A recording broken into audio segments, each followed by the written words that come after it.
Olá e bem-vindo a mais um episódio de Índia e a Esquerda Global.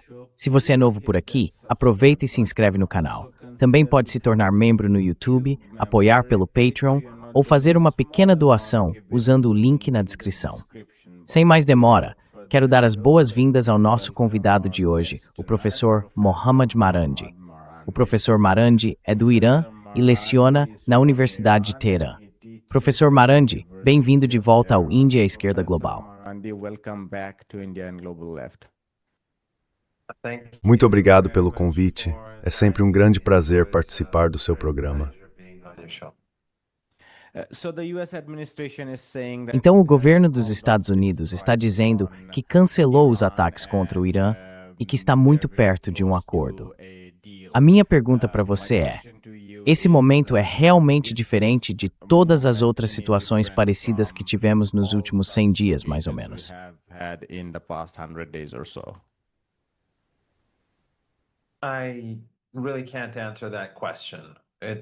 Eu realmente não posso responder essa pergunta. É impossível dizer. O que aconteceu foi que, como você sabe, e acho que a gente já conversou sobre isso antes, os iranianos e o governo Trump estavam chegando perto de um acordo. Os princípios desse acordo eram que, na primeira etapa, os Estados Unidos acabariam com o genocídio em Gaza e encerrariam a guerra e o genocídio no Líbano. Também acabariam com o bloqueio no Estreito de Hormuz. Iriam suspender ou abrir exceção para sanções sobre as exportações de energia do Irã durante a vigência do acordo. E também, eu esqueci o quarto ponto. O Irã, por outro lado, permitiria que a energia continuasse fluindo pelo Estreito de Hormuz, ou que os navios passassem por lá como antes da guerra. Mas os iranianos continuariam controlando o estreito.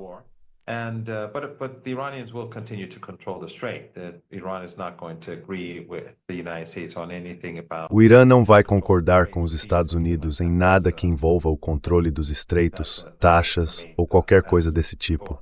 Isso vai continuar como antes. E o Irã também vai declarar que não pretende buscar armas nucleares, algo que os iranianos já afirmaram muitas e muitas vezes ao longo das décadas.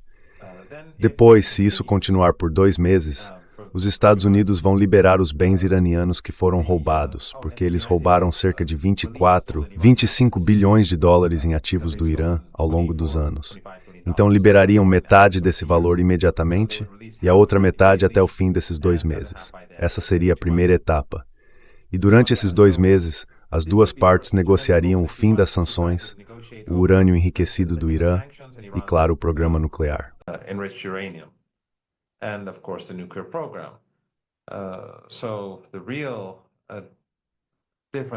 Então as diferenças reais ficaram para depois dessa fase inicial, a primeira etapa.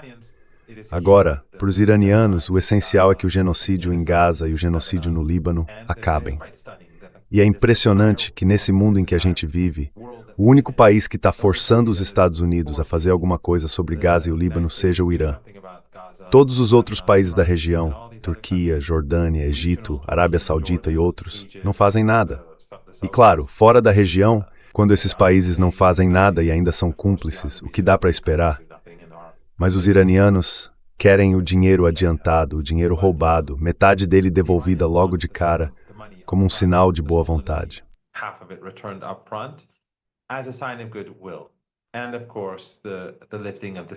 E claro, o fim do cerco, porque os iranianos sabem que os americanos são muito desonestos e que eles sempre mentem, são mentirosos em série.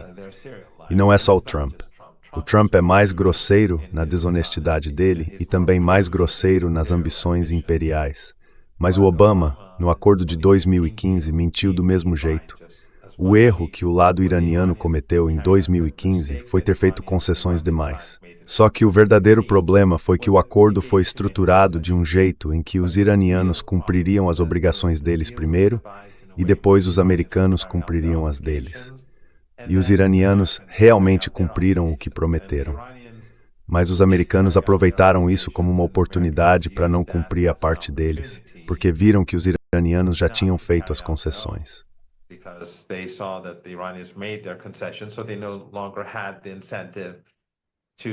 Então eles já não tinham mais incentivo para normalizar, por exemplo, para permitir que o Irã se beneficiasse, que pudesse conectar o seu sistema bancário ao sistema financeiro global. Os americanos se recusaram a fazer isso. E até o fim do governo Obama, o regime Obama aumentou as sanções contra o Irã. Em outras palavras, eles violaram o espírito do acordo o tempo todo. E também violaram de forma sistemática as obrigações específicas que deveriam cumprir. Isso foi algo muito importante para o Irã. E claro, quando Trump rasgou o acordo, o comportamento de Obama, Trump e Biden acabou ensinando uma lição ao Irã.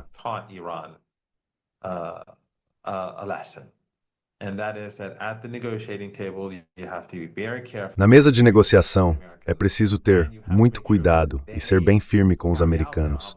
Você tem que garantir que eles cumpram as obrigações deles antes de você cumprir as suas, porque eles tendem a não fazer isso. Como império, eles acreditam que têm privilégios e direitos especiais e que você não é igual a eles. De certo modo, o sionismo e o excepcionalismo americano são bem parecidos. Taras perrodeces eles ordens bis, os superiores, e nós somos inferiores. O sionismo é pior. Eles veem outro como sub-humanos, indignos de viver. Mas o excepcionalismo americano não fica muito antes.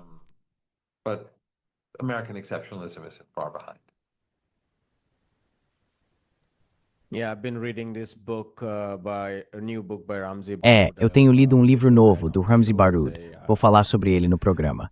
É uma história de partir o coração, mas também muito inspiradora. Beit Daras, um lugar em Gaza, era uma vila vibrante antes que o colonialismo de assentamento chegasse e começasse a destruí-la, mesmo que aquela limpeza étnica nunca tenha acontecido do jeito que eles queriam. Mas enfim, quando você falou sobre o mal do sionismo, algumas dessas histórias me vieram à cabeça. De qualquer forma, fiquei impressionado quando você disse que dentro da viabilidade de um acordo possível, mencionou o fim do genocídio em Gaza e também no Líbano. Quer dizer, a minha impressão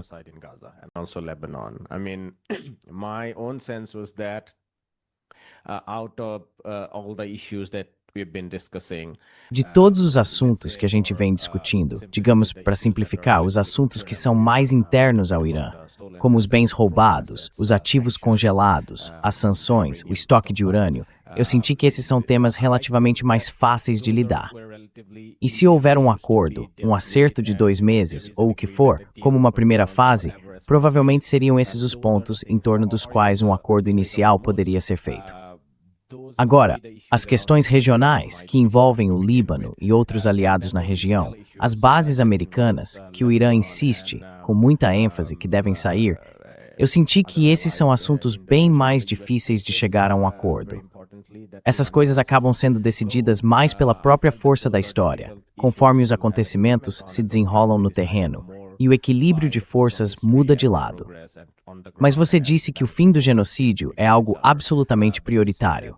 Pode explicar isso melhor?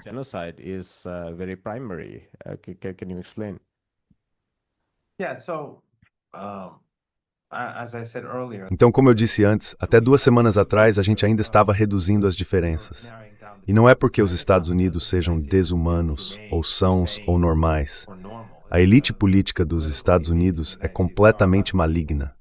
E quero deixar isso muito claro.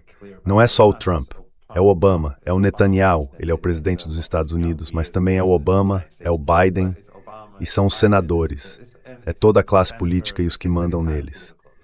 Então veja, a força da história, se for deixada agir sem a intervenção do Irã, essa força da história levaria à exterminação dos palestinos e à exterminação dos libaneses, porque é isso que eles estão fazendo.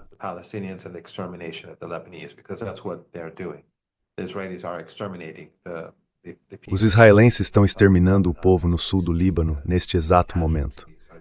O número de vítimas é simplesmente inacreditável. E o Ocidente, claro, apoia totalmente isso. Os jornalistas ocidentais também apoiam. Jornalistas ocidentais em Beirute estão tentando desesperadamente, jornalistas da grande mídia, da mídia corporativa, estão tentando justificar as atrocidades. Falam em alvos do Hezbollah, em redutos do Hezbollah, mas nas redes sociais o que a gente vê são famílias mortas, massacres, pessoas sendo assassinadas sob o governo, exatamente como em Gaza.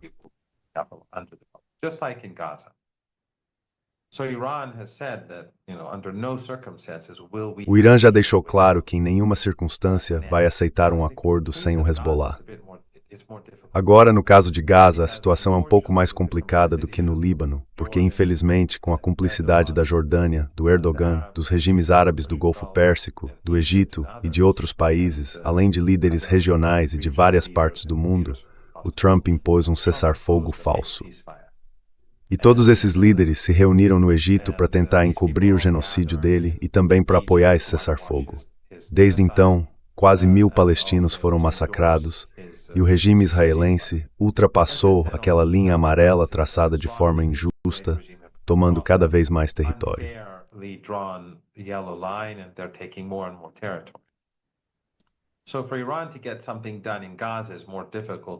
Então, para o Irã conseguir fazer alguma coisa em Gaza é mais difícil do que no Líbano, porque os americanos estão dizendo: já temos um cessar-fogo aprovado por Erdogan, Sisi e todos esses outros líderes coniventes. Mesmo assim, os iranianos estão determinados a provocar algum tipo de mudança em Gaza. E o Irã prometeu ao Hamas que não vai, custe o que custar, abrir mão desse objetivo. E claro, o mesmo vale para o Líbano. Até algumas semanas atrás, a distância entre o Irã e os Estados Unidos tinha diminuído bastante, e eles já tinham chegado a um texto. Mas aí, de repente, os americanos incluíram novas cláusulas nesse texto, e os iranianos disseram: a gente nem vai negociar.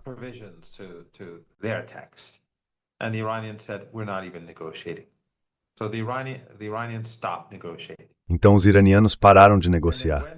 Aí, quando os americanos acrescentaram isso, logo em seguida, os israelenses começaram a bombardear.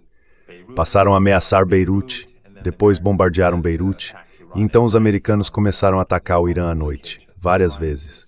E os iranianos simplesmente disseram: não, acabou, não vamos mais negociar. E o Irã, como você viu, passou a responder de forma cada vez mais firme, tanto contra os americanos quanto contra o regime israelense. No fim, o regime israelense teve que recuar. E os americanos e os iranianos, até a noite passada, estão se atacando com mais força.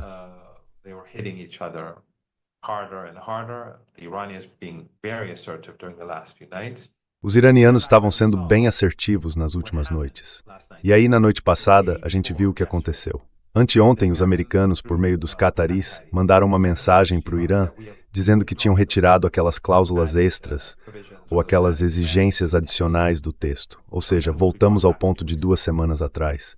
E os iranianos disseram: tudo bem, agora podemos analisar. Mas aí, na noite passada, Trump fez todas aquelas ameaças e disse que ia destruir o Irã para criar isso, sabe? Enfim, na quarta-feira, os americanos mandaram essa mensagem e na noite de quarta atacaram o Irã.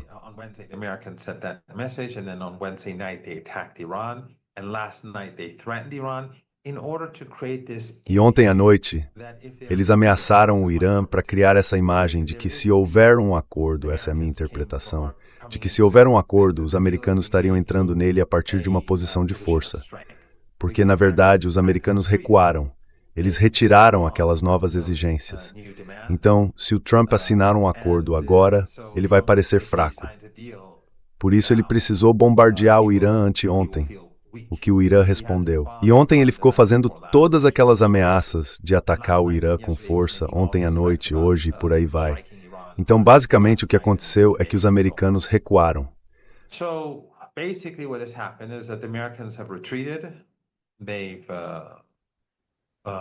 E agora a gente tem um texto em que os dois lados estão bem próximos de chegar a um acordo sobre esse texto. Mas ainda não há um acordo. E claro, implementar o acordo é uma coisa, a durabilidade dele é outra. E depois ainda vem as negociações sobre as sanções e o programa nuclear, que são outra questão, porque o Irã não vai aceitar a posição dos Estados Unidos de que não podemos retirar as sanções. Isso não é uma opção. E os iranianos também não vão aceitar o fim do enriquecimento, nem o fim do programa nuclear do Irã. E com certeza, o país não vai negociar seu programa de mísseis nem suas alianças com outros países da região.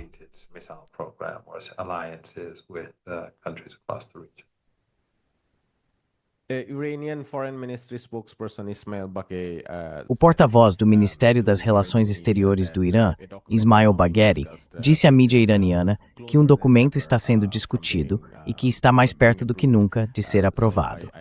Então eu espero que ele inclua algumas dessas bases que você mencionou, que possam servir como o primeiro conjunto de acordos sobre os quais algo possa se sustentar.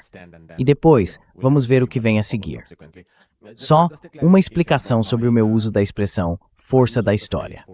Eu não quis dizer necessariamente sem a intervenção do Irã. O que eu quis dizer é que coisas como o fim das bases americanas na região não vão ser assinadas num papel branco ou vermelho, porque isso seria como o fim de um império, de uma só vez.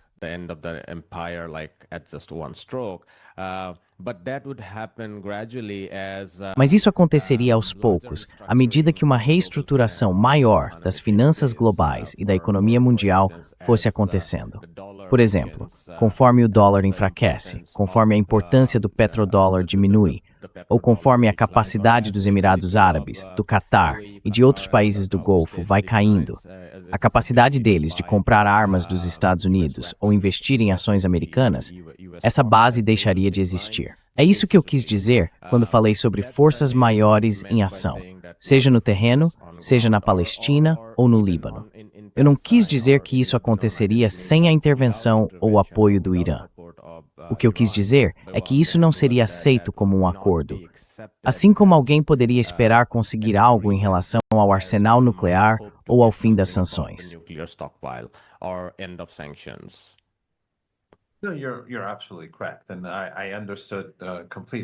Você está absolutamente certo, e eu entendi completamente. Eu só estava tentando destacar a natureza do império e do regime israelense. É claro que as bases dos Estados Unidos na região do Golfo Pérsico nunca mais vão voltar a ser o que eram antes, por dois motivos. Primeiro, porque foram destruídas com tanta facilidade pelo Irã, e nas últimas noites ficaram ainda mais danificadas pelos iranianos. E o segundo motivo é que, bom, na verdade são três. O segundo é que os iranianos vão continuar controlando o Estreito de Hormuz e não vão mais permitir que o exército americano use aquele estreito. E o terceiro motivo é exatamente o que você disse. Mesmo que a gente siga em frente e a guerra não volte a começar, os países árabes do Golfo Pérsico nunca mais serão como eram. Eles ficaram enfraquecidos de forma permanente.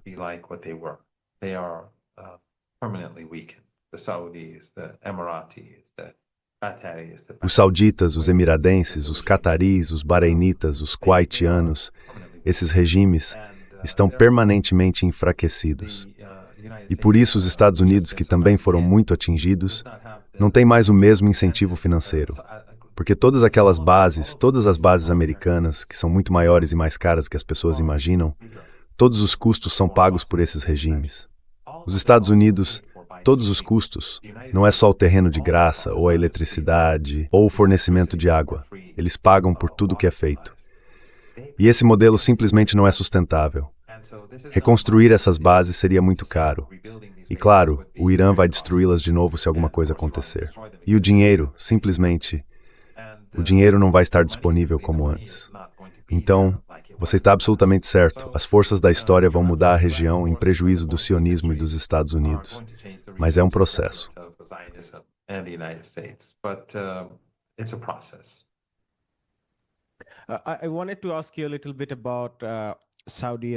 Eu queria te perguntar um pouco sobre a Arábia Saudita, em especial, porque algumas pessoas estão fazendo uma distinção entre a Arábia Saudita e os outros países do Golfo. Os Emirados Árabes Unidos, em particular, mas também o Bahrein, o Kuwait e, digamos, o Catar.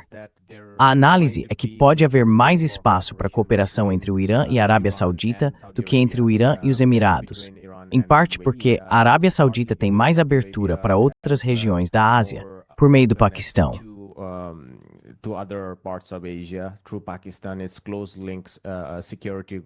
Os laços estreitos e os acordos de segurança com o Paquistão, e, por consequência, a possibilidade de uma maior proximidade com a China, já que China e Paquistão têm uma relação muito próxima, mas também por razões econômicas.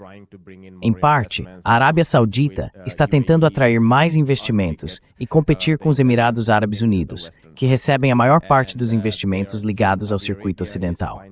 Eles estão vendo que a Arábia Saudita enfrenta uma enorme pressão sobre o orçamento fiscal e não consegue manter o desempenho da Bolsa de Valores, a Tadawul, como se costuma dizer. No geral, a dependência excessiva da Aramco e dos negócios baseados em petróleo não tem trazido bons resultados. Então, eles estão buscando. Muito obrigado.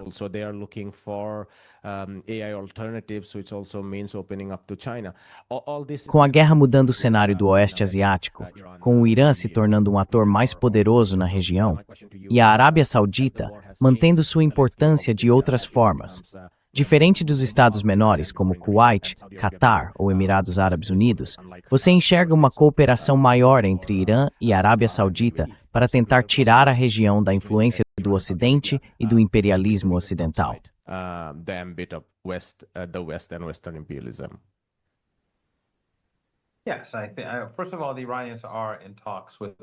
Sim, antes de tudo, os iranianos estão em conversas com todos esses países.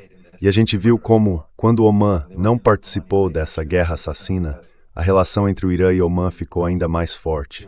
E Omã se beneficiou muito com isso. No começo da guerra, houve algumas operações de bandeira falsa contra Omã, mas o governo omanita sabia que não era o Irã.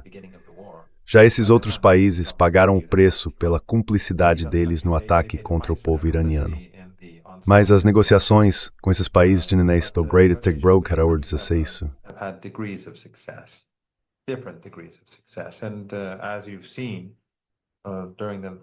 E como você viu nas últimas semanas, quando os iranianos atacaram os americanos com força na região, eles não atingiram a Arábia Saudita. E tem um motivo para isso, claro. Os iranianos estão tentando afastar a Arábia Saudita dos Estados Unidos, porque é do nosso interesse manter boas relações com os sauditas. E, na verdade, é do interesse de todos que os dois lados tenham uma relação melhor. O Irã quer enfraquecer a presença do Império na Ásia Ocidental. Em Teherã, a crença é que o Império é o verdadeiro problema nas relações, em todas as relações da região.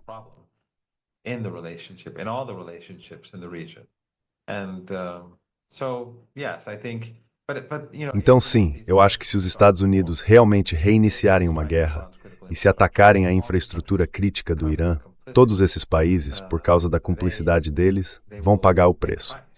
Mas os iranianos não querem isso. Mesmo nos ataques recentes contra o Irã, anteontem à noite, quando os americanos atingiram reservatórios de água que abasteciam 20.000 pessoas e os destruíram, em pleno calor do verão, numa região muito quente e úmida do Irã, perto do Golfo Pérsico, os iranianos não responderam destruindo os recursos hídricos dos países árabes do Golfo. O Irã não quer seguir por esse caminho.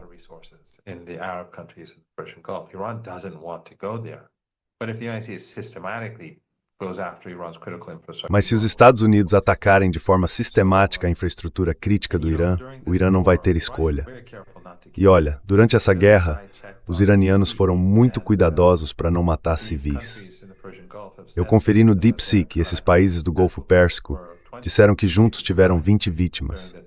20 pessoas morreram durante os 39 dias de violência, enquanto no Irã foram 3.500. Mas se você olhar o estrago nesses 5 regimes árabes, o dano é enorme.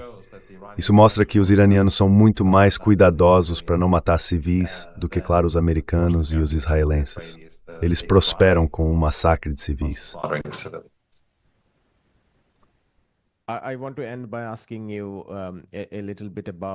Quero encerrar te perguntando um pouco sobre o impacto de tudo isso na resistência, especialmente na Palestina.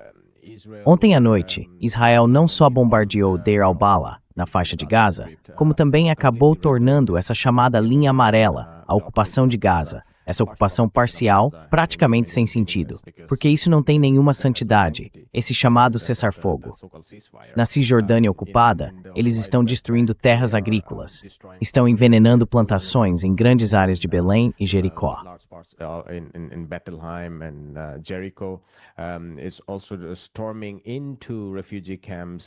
Também estão invadindo campos de refugiados nas cidades ao redor de Nablus e em outras regiões. E os blocos de assentamentos continuam crescendo. 2 dias atrás, 62 novos blocos foram oficialmente autorizados. e a história simplesmente continua. Uma das coisas que estudiosos palestinos, em especial, comentaram é que o início da guerra com o Irã fez com que o foco global, que estava totalmente voltado para a Palestina e para Israel, se desviasse. Você acha que, se essa guerra direta entre os Estados Unidos e o Irã terminar, de que forma isso poderia influenciar a resistência contra a ocupação na Palestina?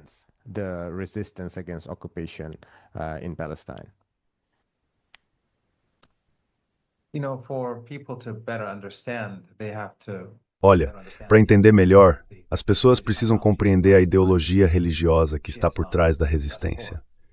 O islamismo xiita, como a gente já comentou antes, é um componente muito forte dessa ideologia, na forma como enxerga a religião, como constrói sua visão de mundo, ou como essa visão de mundo se manifesta, baseada nesse conceito de apoiar os oprimidos e enfrentar os opressores. E para os iranianos, os palestinos são uma parte central dessa visão. Ao longo das últimas décadas, os poderosos da região usaram sectarismo para demonizar o Irã e os xiitas, espalhando desinformação, mentiras e calúnias.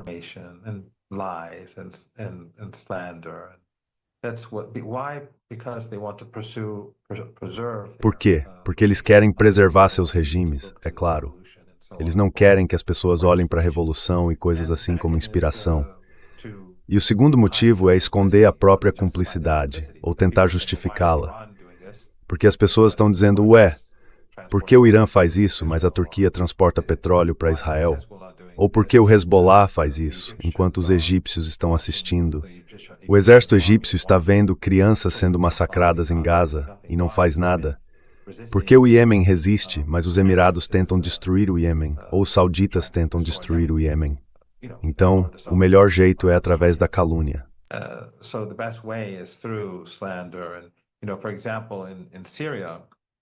Por exemplo, na Síria, o motivo pelo qual o Irã defendeu o governo sírio, a partir de 2013, quando dezenas de milhares de combatentes do ISIS foram levados ao país por agências de inteligência ocidentais, turcas e de outros lugares, não foi porque o governo era ruim ou porque o presidente era alauíta. Não tinha nada a ver com isso. Foi porque o Irã sabia que aquilo era uma conspiração do Império. E foi por isso que o Hezbollah também entrou. E a gente viu que o Império minou essa resistência e agora colocou um grupo ligado ao ISIS e à Al-Qaeda, que age como um procurador do Império, tentando fechar a fronteira entre a Síria e o Líbano para impedir que o Irã consiga enviar apoio ao Hezbollah.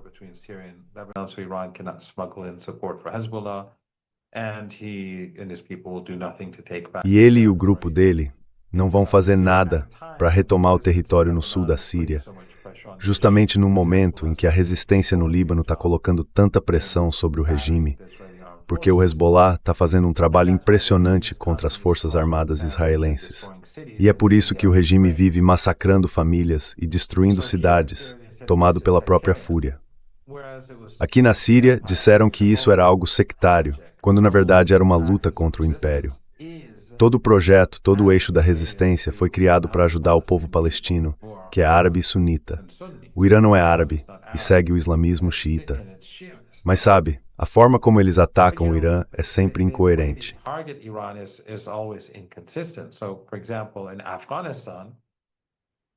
Então, por exemplo, no Afeganistão, embora o Talibã tenha sido criado pelos americanos, pela inteligência paquistanesa, pelos sauditas e pelos emiradenses, depois que o Talibã foi derrubado pelos americanos e os Estados Unidos ocuparam o Afeganistão, o Irã começou, aos poucos, a se comunicar com o Talibã. E surgiu uma nova liderança dentro do Talibã, que não era genocida como a primeira geração. Ainda assim, a gente não concorda com eles em muitas questões. A forma como tratam as mulheres, impedindo-as de ir à escola, ou a intolerância em relação a diferentes grupos étnicos, seitas e idiomas. Mas de qualquer forma eles mudaram, eles evoluíram. E os iranianos apoiaram o Talibã na derrubada da ocupação americana. E no Afeganistão, muitos xiitas, muitos tajiques, muitos uzbeques e também muitos pashtuns liberais estavam colaborando com os americanos.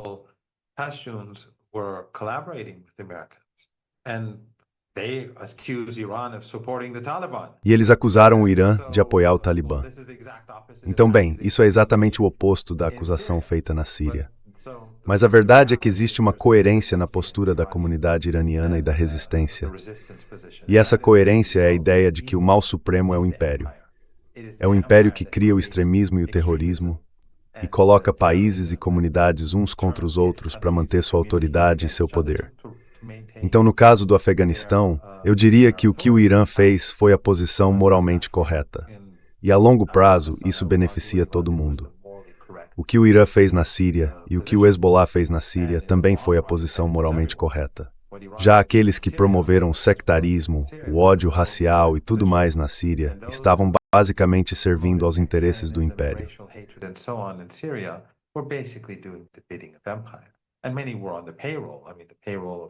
E muitos estavam na folha de pagamento, quero dizer, na folha de pagamento do Qatar, do Erdogan e de outros, e continuam recebendo deles. Então é claro que tem um interesse direto em tudo isso. Mas essas pessoas, embora estejam mais do que dispostas a matar sírios, nunca fazem nada contra o regime israelense. Na verdade, fazem exatamente o contrário. Ao longo das décadas, enquanto o Ocidente demonizava o Irã, essa narrativa foi muito eficaz no mundo todo, porque eles tinham uma enorme influência sobre a mídia global. A mídia ocidental era de onde vinham muitas das informações usadas pela mídia local em vários países. E por isso foram muito eficientes em espalhar essa demonização. Além disso, essas ditaduras árabes do Golfo Pérsico, com sua imensa riqueza, conseguiram também demonizar a resistência aos olhos da própria população.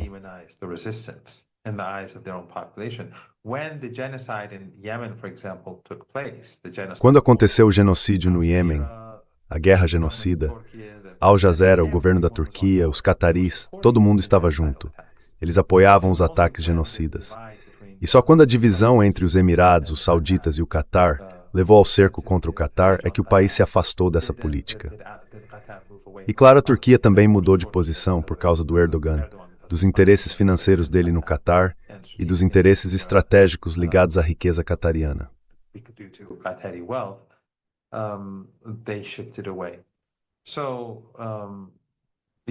Então o ponto é o seguinte: quando tudo isso estava acontecendo, o Ansar Allah, que acabou se tornando visto como herói na região e até além dela, enquanto os israelenses cometiam genocídio em Gaza, a gente precisa lembrar que poucos anos antes, muita gente era hostil a eles. E isso por causa da Al Jazeera, da Al Arabiya e das centenas de canais de mídia que esses governos financiam, canais religiosos e outros tipos de canais. Eles têm uma rede enorme, enorme mesmo. Financiavam mesquitas no mundo todo, centros culturais no mundo todo e também veículos de comunicação. Muitos desses veículos nem pertencem diretamente a eles, mas estão sob sua influência por causa da dependência do dinheiro que recebem.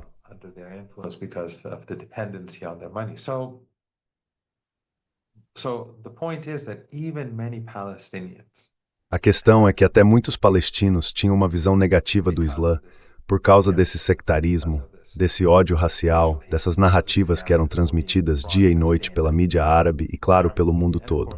Como eu disse, o Ocidente. Mas apesar disso, os iranianos, mesmo sabendo dessa percepção negativa, continuaram trabalhando pela libertação do povo palestino.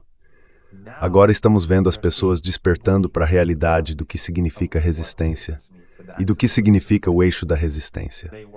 Sempre se dizia que o Irã usava os palestinos para se beneficiar, mas os iranianos sofreram imensamente e uma guerra foi travada contra eles. Mesmo assim, os iranianos se recusaram a abandonar a causa palestina. E claro, o auge da humanidade, o verdadeiro auge da humanidade, está no Líbano, porque eles entraram na batalha para afastar as forças israelenses quando começou o genocídio, justamente para evitar que Gaza fosse tomada.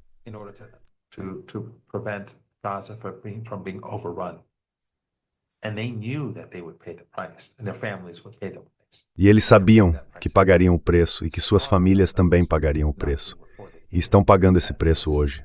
O massacre no Líbano não está sendo noticiado. É algo extraordinário, é enorme. E aí existe essa conspiração maligna no Líbano contra a resistência, o regime instalado, o presidente e o primeiro-ministro, com o apoio das embaixadas ocidentais, das ONGs ocidentais e desses regimes árabes do Golfo Pérsico que financiam seus grupos da Al-Qaeda, seus wahhabis e salafis takfiris. Eles estão impedindo que os refugiados do sul consigam ir para outras partes do Líbano, usando o ódio religioso e o sectarismo.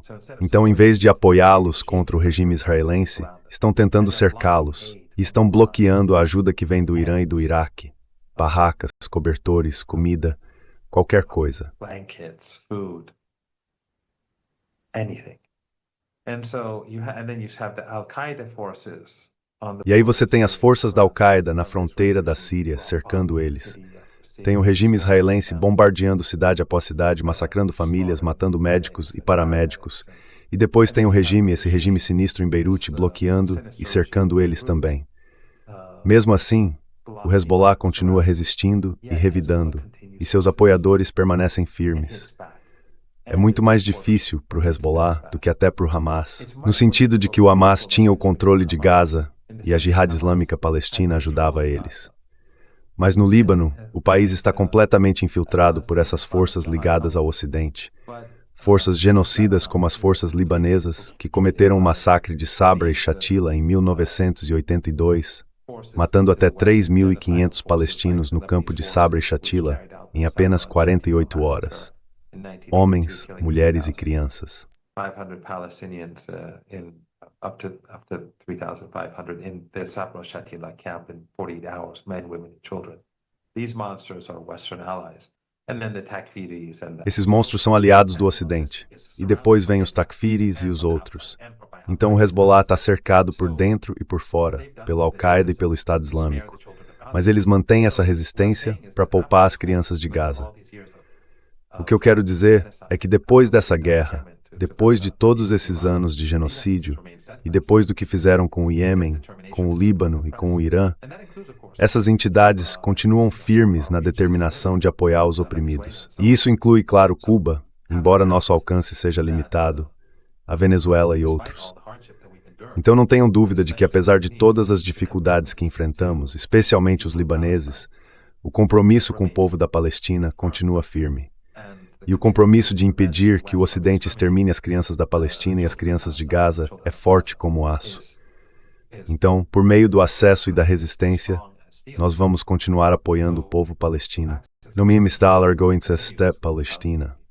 And it is determined to bring about justice in Palestine.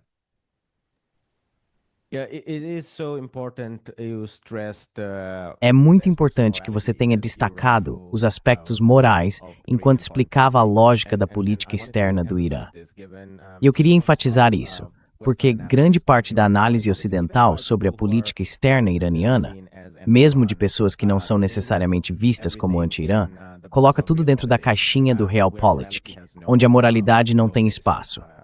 Então, mesmo o apoio iraniano à resistência do Talibã contra a ocupação americana seria chamado de um movimento de Realpolitik, em vez de ser visto como uma posição moral contra o império, a ocupação e o imperialismo. Ou, por exemplo, as pessoas que chamavam a Aliança do Norte, no Afeganistão, de liberais, tolerantes com o imperialismo, com os direitos das mulheres e das minorias, e por aí vai. Essas mesmas pessoas não se importavam com o pluralismo que o governo de Assad realmente defendia na Síria. E, ao mesmo tempo, apoiavam as forças Takfiri. E agora dizem que não há espaço para moralidade. Tudo isso para dizer o seguinte: se a gente olhar para a produção intelectual do Sul global, nas décadas de 30, 40 e 50, partia-se do princípio de que o anti-imperialismo criava um universo moral sobre o qual a solidariedade do Sul global podia se construir.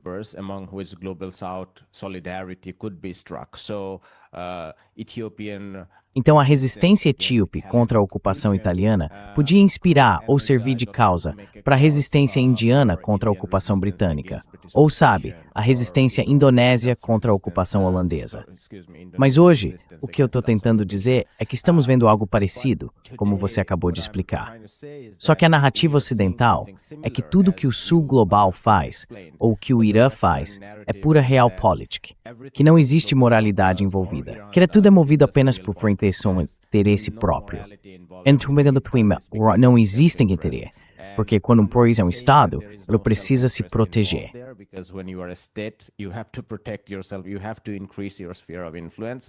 Você precisa ampliar sua esfera de influência como uma forma de sobrevivência. Mas isso não é tudo. Existe espaço para moralidade. E talvez eu diga isso porque estudei revoluções ou, enfim, por exemplo, a União Soviética costumava enviar muito dinheiro para os sindicatos indianos durante a Guerra Fria. Não porque quisesse derrubar o governo da Índia, mas por causa da motivação ideológica em relação aos movimentos sindicais no sul global. Isso não é realpolitik no sentido ocidental, como ainda é hoje. Existem outras motivações envolvidas, e a moralidade tem um espaço nesse tipo de análise das relações exteriores, o que eu não vejo com tanta frequência. Desculpa pelo comentário longo.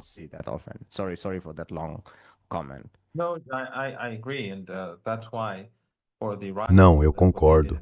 E é por isso que, para os iranianos, o que eles fizeram na Síria, no Iraque e no Afeganistão se baseia nos mesmos padrões morais e não em sectarismo. Se fosse baseado em sectarismo, o Talibã hoje não estaria no poder. Quem estaria seria a ocupação dos Estados Unidos. Então o Irã faz suas prioridades e isso se baseia, como eu disse, na ideologia religiosa que domina o país. Eu não estou dizendo que o Irã é uma utopia, mas o eixo de resistência é, de fato, algo único no mundo de hoje. Não existe parecido. E é por isso que eu tenho um engajamento por crer nisso. I have this activism because I believe in it. If it turns into something else tomorrow, I would no longer support it. But this inherent ideological belief that goes back to the emergence of Islam and the Prophet and his household, that ideological belief that dominates in the axis of resistance goes beyond sect, it goes beyond religion. It let me be very, very blunt. If the situation in Palestine was reversed, and it was the Palestinians who controlled Palestine, and then there was this Jewish population in Gaza, and the Palestinians were carrying out genocide, Iran's position would be to support Gaza. Iran's position would be to remain steadfast in support of the Gaza. Aí o Ocidente diria que isso é um xiita agindo contra um sunita, porque ele sempre tem essa narrativa.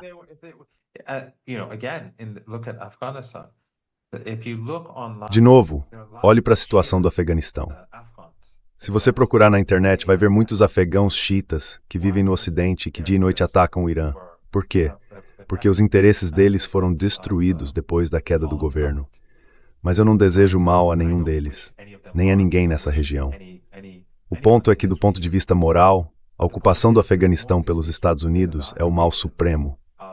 Assim como a guerra suja na Síria também é o mal supremo. E quem participou disso, participou da conspiração do Império. Agora podem dizer que o Assad é alauíta, podem dizer o que quiserem, não importa. O Império é o que mais destrói, mais do que qualquer outra coisa. The empire is what destroys more than anything else. So, for example, if I was Então, por exemplo, se eu tivesse a chance de ajudar Cuba contra o Império, para mim não importa se o governo cubano é comunista. Eles são os oprimidos. E o fato de serem oprimidos me torna responsável por apoiá-los. É por isso que o Irã apoiou a resistência contra o apartheid na África do Sul. É por isso que, veja, na Bósnia, quando o país estava prestes a ser apagado do mapa, nenhum outro país ajudou os bósnios. Os bósnios eram sunitas. O Irã foi até a Bósnia, investiu lá. Iranianos foram martirizados. O irmão de um amigo meu foi martirizado na Bósnia. O nome dele era Nawab. Em árabe seria Nawab. Por quê? Porque eles eram as vítimas.